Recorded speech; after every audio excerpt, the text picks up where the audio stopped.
Guys, nandito naman tayo guys. Day off natin.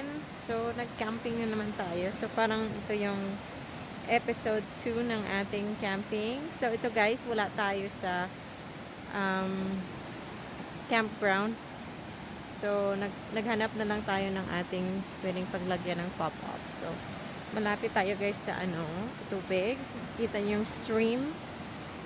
Ayan. Ito yung dito. So, bali, dyan tayo mag-park. Tapos, iset up yung ating pop-up. So, maganda talaga siya guys, yung napili natin or nakita natin. Buti na lang may kakaalis lang, sinabi sa amin na aalis daw sila. So, pwede namin i-take over yung yung kanilang spot. Alright, so tapos na tayong yung ating pop-up. Tapos na natin na tawag dun? Na ewan ko ba guys, nahirapan talaga akong magsalita lately. Matapos nang na-set up yung ating pop-up guys, so nasa loob tayo ng ating pop-up ngayon. So, nagluluto tayo ng dinner. So, ito yung ating kaganapan dito. So, yung niluluto natin guys is yung ating leftovers na steak cut na naiwan sa ating freezer, no? So, dinala ko na lang para naman magamit na, no? Kasi medyo matagal na. So, ito yung guys yung ating view sa likod. Dito si Zayden matutulog mamaya. Tingnan nyo yung kanyang view sa likod. Naririnig nyo ba yung naririnig nyo ba yung agos ng tubig? Kasi malapit tayo sa tubig nga, 'di ba? Napakita ko na earlier. Nakita niyo yung tubig doon. 'Di ba? Parang napaka-relaxing, guys. So sana ay maganda yung ating tulog mamaya, no. So doon naman sa kabila is yung ating sa amin ni Ken. Doon kami matutulog mamaya, no. So alam ko last time hindi tayo nakapagtutur ng ating sa ating pop-up. So, to be honest guys, ngayon very messy siya. Pero it's okay kasi, 'di ba, nagka-camping tayo. So, ito yung aming tulugan ni Ken. Tapos dito guys, sana yung may fridge doon sa baba. Kaso lang hindi nag-work kasi hindi level yung ating pop-up. Parang nag-slope siya. So, like last time, hindi din siya nag-work. Pero okay lang din kasi yung ating dito natin, meron pang maraming ice guys. Alam nyo ba na nag-hold yan ng ice ng matagal. So, hindi, yung ice natin is solid pa siya. So, meron tayong mga pagkain na dapat i-freeze natin pero nandyan sa loob. So, okay lang naman kasi hot dogs at saka sandwich meat, yung ating nandiyan para sa ating lunch at saka sa ating breakfast bukas. So, dito sa ating table is meron tayong ilaw, tapos dito tayo nag-hangout, meron tayong nagiinom tayo ng soda kasi napaka-relaxing. So, nandun sa doon, meron tayong cookies. So, ganito lang siya guys sa loob. So, yung tulugan namin ni Ken, across, yan is yung tulugan ni Zayden doon. Tapos, may maliit na lutuan at saka maliit na, lahat na din, living room, bedroom, at saka kitchen. Isang tawag doon? Sa isang area lang, Pero okay lang din kasi, din naman, tatlo lang din naman tayo, So, ito lang guys, yung ating titirahan muna. Kung maganda yung tulog natin mamaya, baka magstay tayo bukas para hindi na tayo mag-move, no? Kasi mahirap mag-move, mag-pack. So, mas lalo na kapag mayroon kayong camper na ganito guys. Buti nga, maliit lang siya pero who's there? This is the Prime Minister. Si Saijin. So, dalhin ko kayo guys sa labas. Konti. Okay pa din naman yung ating pagkain dito. Tawag dun? It's still cooking. So, babalik tayo maya-maya. Babalikan natin maya-maya. So, dalhin ko kayo sa labas. So, nandito tayo guys sa labas. So, paglabas natin ng ng ating camper, ito yung ating makikita. Is yung ating campfire. Diba? Yung campfire natin, tapos yung ating upuan. Tapos yung tubig. Diba? Yung tubig doon. Bukas siguro pwede tayong tawag doon, maghugas bukas. Maghugas ng kamay lang. Tapos doon sa kabila guys, meron din nakapark doon sila. Kakarating lang nila.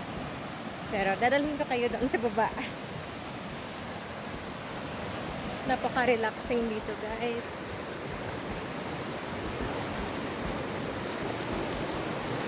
So, tingnan niyo yung tubig.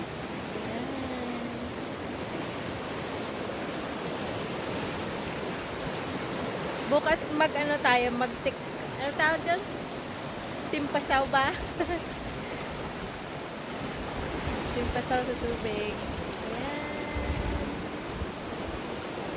Ayan. Napaka-relaxing dito guys talaga. Maganda talaga pag malayo tayo sa sa city, no? Kasi iwas sa pollution at saka sa crowd, no? Tapos doon tayo sa taas. Ating camper doon sa taas. Diba? Very lucky tayo at saka grateful sa ating camping spots.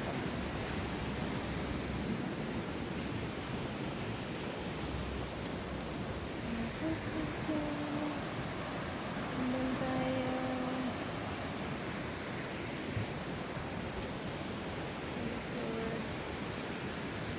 Happy lang talaga ako guys kasi 3 days yung ating off. So medyo matagal siya. So at saka mabuti na din kapag nakalabas-labas tayo ng city, no? Kahit sa bundok. Tapos sa likod ng ating campers, ito yung sa loob. Sa labas.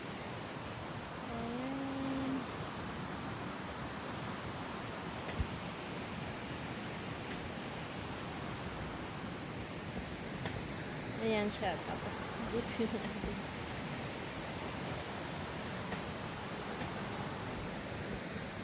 Alright guys. So, i-check na natin yung ating food. Kung pwede na natin ilagay yung ating vegetables.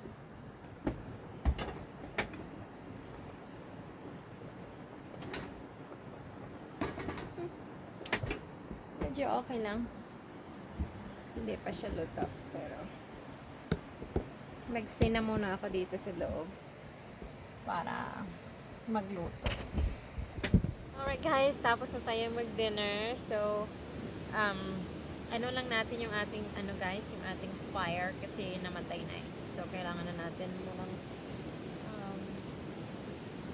start ulit para makapagluto tayo ng s'mores. So,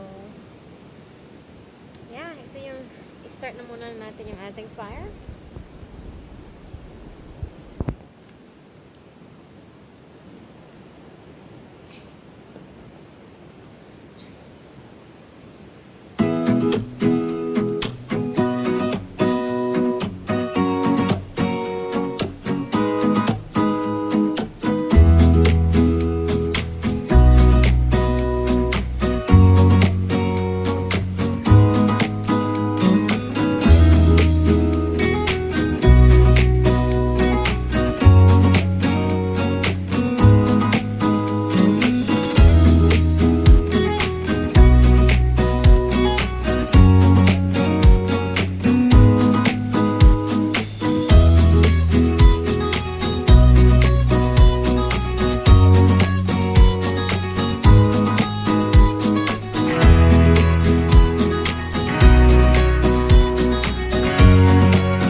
So, pag-gising lang natin,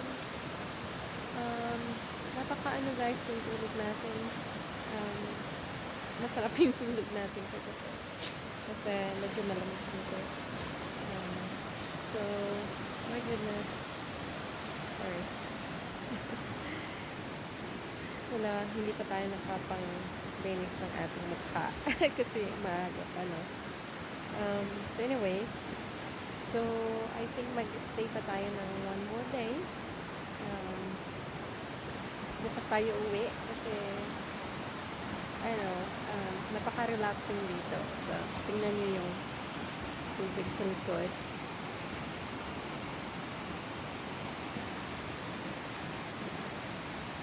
Ano, diba? So, yeah, ang gagawin natin ngayon, magbibihis lang tayo kasi pantulog tayo. So, magluto tayo ng breakfast. So, yeah, ang sarap-sarap ng tulog natin. Kasi, yung, ano tawag dun? Yung sound. Yung agos ng tulog. Napaka-relaxing talaga siya. Masarap yung tulog natin. At saka, peaceful talaga dito. Walang ingay.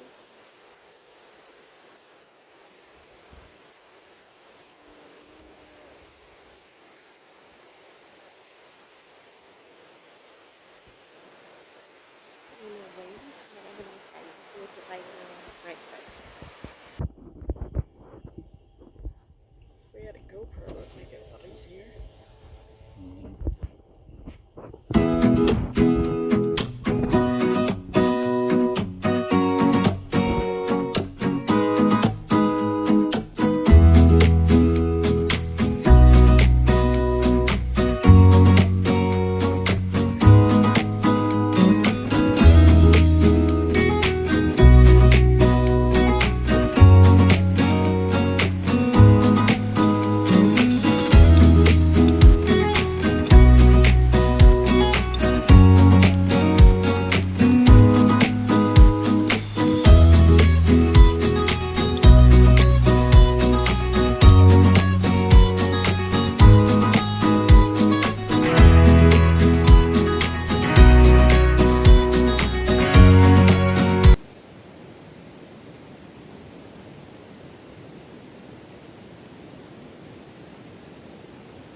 Day 2 mga sis.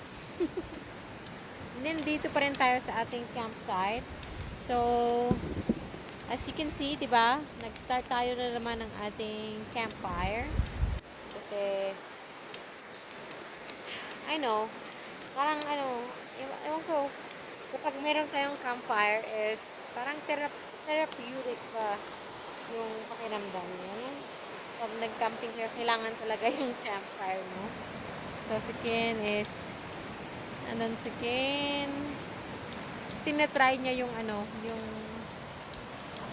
tawag dun, yung Boy Scout way of starting a fire. So, tinatry niya. Pero, don't you worry, kasi, na-start na natin yung ating fire. So, good job, Mayfi, diba? So you guys, yung ginawa lang natin today, wala masyado. Kasi, kakarating lang natin guys, nag-drive tayo ng konti, papunta sa, kung nakita nyo kung nasan yung ating campsite, diba? dito tayo.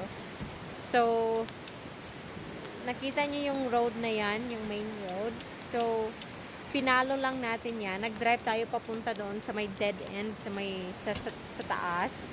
So, naglakad tayo ng konti guys kasi parang naboboard na tayo no sa drive. So, naglakad-lakad ako ng konti. So, kasi sabi ni San, nag-walk out na si Mami kasi ano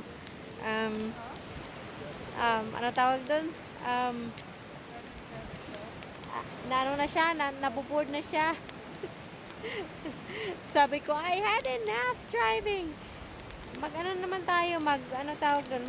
naman tayo. So, naglakad ako konti. So, maganda guys yung pakiramdam kasi tingnan nyo naman yung ating view guys, 'di ba?